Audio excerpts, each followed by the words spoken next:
नमस्कार, मी वैशाली टिरन्स किचनमध्ये तुम्हा सर्वांचे खूप खूप मनापासून स्वागत आहे। गणेश चतुर्थी स्पेशल याआधी पानाचे मोदक बनवले होते, तर आज मी इथे पोह्याचे मोदक बनवणार आहे आणि हे पोह्याचे मोदक बनवायला एकदम सोपे आहे।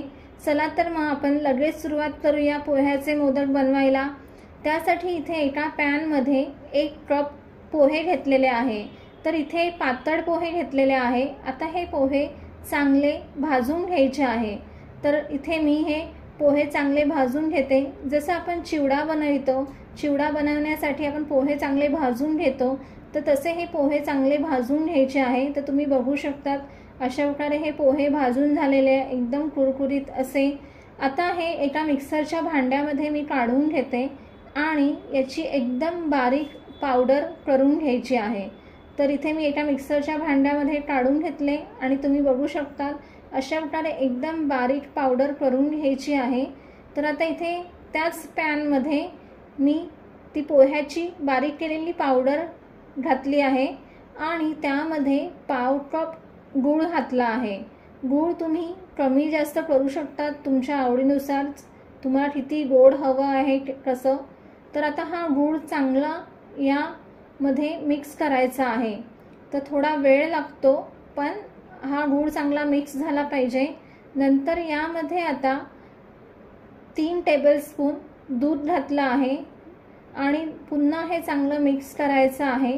दूध कमी जास्त लागू शकतं, तर इथे दूध घालून मिक्स करायचं आहे चांगलं, जेणेकरून हे पोहे पण चांगले भिजतील दुधामध्ये आणि गुळामध्ये।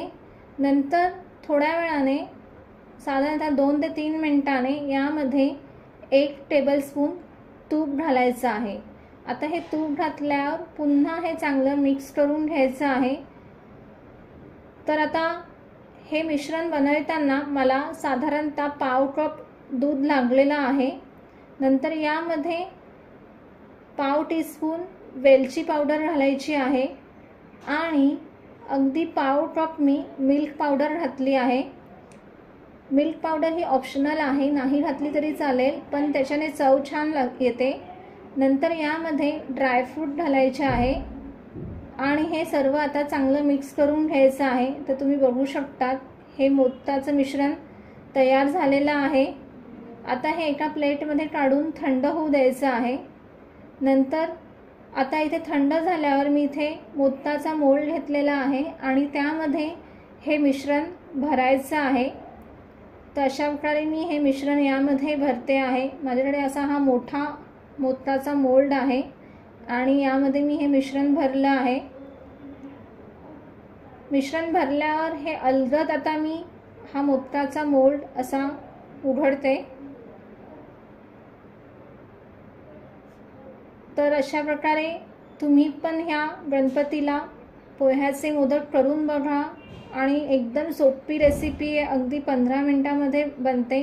तर तुम्ही बघू शकता मस्तपैकी हा पोह्याचा मोदक तयार झालेला आहे। जर तुम्हाला माझी रेसिपी आवडली तर माझ्या रेसिपीला लाईक करा, शेअर करा आणि माझ्या या चॅनलला नक्की सबस्क्राईब करा।